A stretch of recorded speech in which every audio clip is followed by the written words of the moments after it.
We are gonna walk through a couple of different positions that you can actually adapt to with your gardening.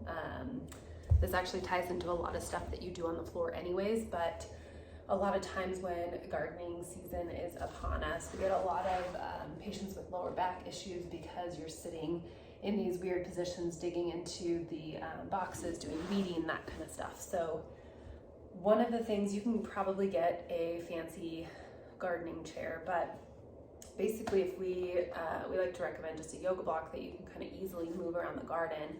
And what this is going to do is, if I'm sitting, let's say I'm just sitting kind of cross-legged here, if my hips are really tight, I will, let's drop this down just a little bit. There we go. If I'm sitting cross-legged here, if my hips are tight, my spine is going to do a lot of the wear and tear and kind of weight, holding that body weight for a long position. And so sometimes people will be gardening with their legs out like this, kind of here. Maybe they will be kind of in some sort of position like this, just bending forward. So if you have a surface that you can actually sit on, we go back to just that original kind of crisscross position. What I can do here is, instead of being forced to round forward to get to the box, I can actually utilize more of my hip joint here. So I can kind of reach forward and take a lot of the pressure off of my lower back and use a lot more of my hips.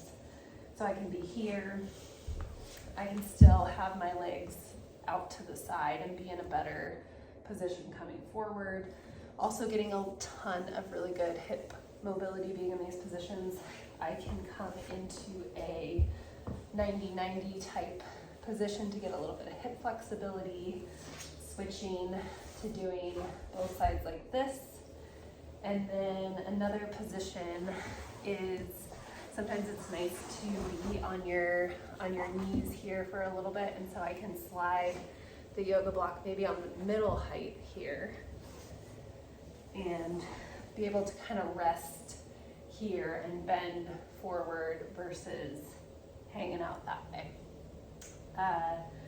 Another position that we can look at is just hanging out in a squat. And so, sometimes we end up being here, maybe even onto our toes, and our knees can get kind of worn out, or our lower back. And so being on maybe the middle height of the yoga block, I can still be just in a better position here to be able to do stuff, planting, that kind of thing. So those are just some ways that you can kind of mix up your position a little bit. One of the other things without a yoga block is, if you are on your knees, maybe a little bit more upright here, same kind of thing. If I'm leaning over in this position, how can I optimize my back position? Squeeze your butt, use your glutes, make it a workout. It's a really good way to just utilize a lot of muscles that we don't tend to use.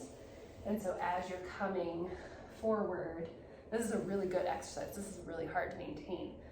So if you need to mix it up, I can bring one leg forward and kind of bend this way. Sometimes the box gets in the way of being able to bring this foot forward, so you might have to kind of play with a different position. But if I can be in these positions, you can see how much better my back is versus just having to do this all the time. So give those a try. It's really nice. Gardening is a really nice way to check off your movement variety, your exercises for the day, your rehab, because you can put yourself in many different positions. You just have to be a little bit more intentional with it. Okay.